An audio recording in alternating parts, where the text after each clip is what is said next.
we were assigned this commemorative speech project. And as a group, we sat down and we really had a tough time thinking, who do we want to commemorate? Who do we want to talk about? Do we want to do something sarcastic, empty? Well, we couldn't think of anybody. Do we want to do somebody general? Again, we couldn't really do it. We had to pick a specific person. The one person that we agreed on was Tom Brady. We thought it would be easy to commemorate him because we all mutually had a great deal of respect for Tom. I feel comfortable enough with him to call him Tom. I think that's something. A little background on Tom Brady is really going to focus on sports for this part, but bear with me because the overall message transcends that.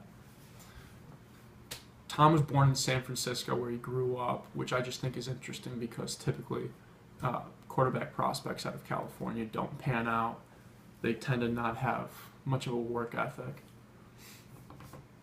But that's basically all Tom Brady is. And then I'll get to that.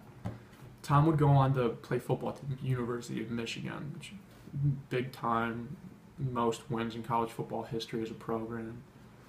And the whole time he was there, he just displayed such a leadership ability. But he really had a tough time taking the starting role away from underclassmen, just constant disrespect or lack of confidence in Tom, not in himself, however you want to look at it. And as a senior, he was a team captain, but still just couldn't get that starting role locked down, and Michigan really struggled, and he was splitting time with an underclassman, and then the coach, Lloyd Carr, finally made a decision. They were going to go with Tom, and they started winning some games and had a 10-win season. It was nice for Tom, and people thought it might help his draft stock, but not so much. On to the NFL Combine, where Tom Brady was described as unathletic, weak arm, low upside, not a great draft prospect.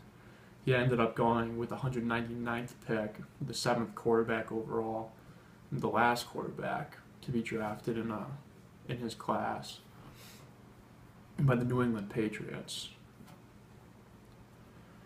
And of those 6 quarterbacks who were drafted before Tom, not a single one is playing in the NFL today.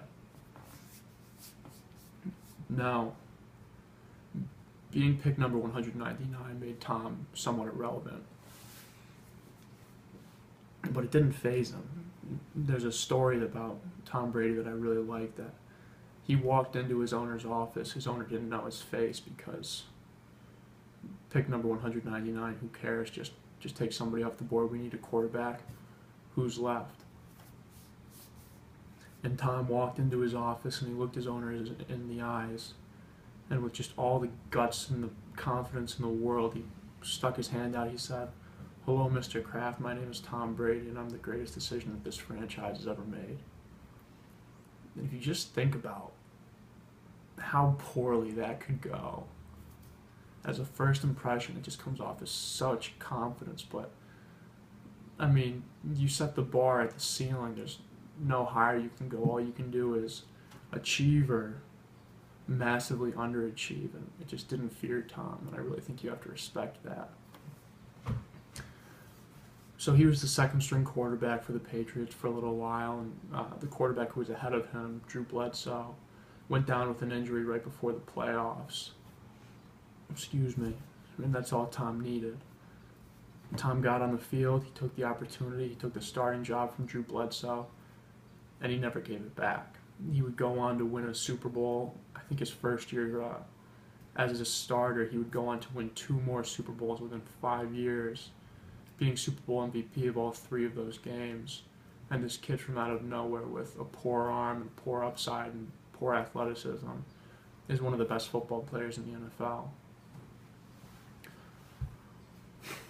So what I really like about this, what I really respect about Tom Brady, is that we have this kid from the University of Michigan who's irrelevant, who's just completely looked down upon, and he just demonstrates, he just walks into his owner's office and just demonstrates the confidence of a giant.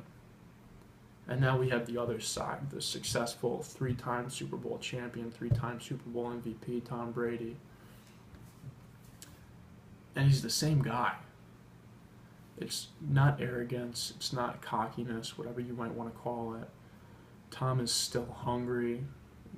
Tom is still selfless. Tom is still the hardest working person on the team.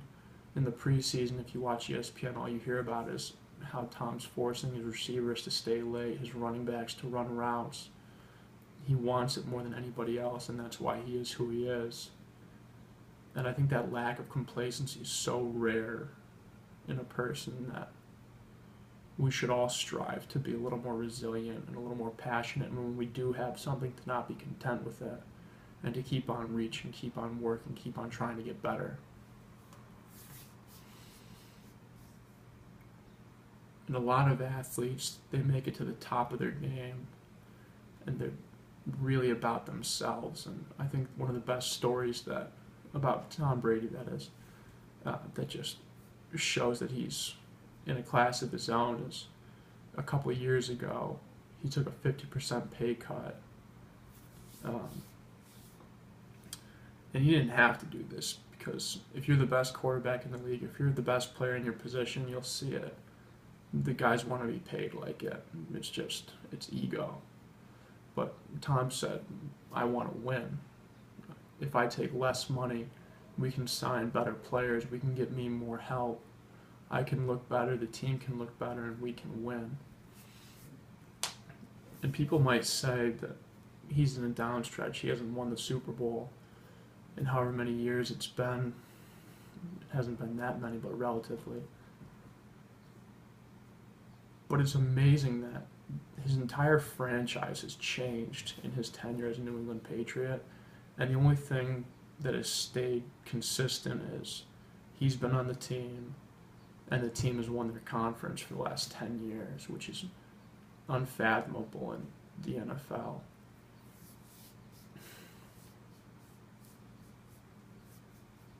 I think the greatest testament to Tom Brady and his resiliency and his strength as a person and his drive is the fact that he settled down with this little old woman named Gisele Bündchen. And if you don't know who she is, you should look her up.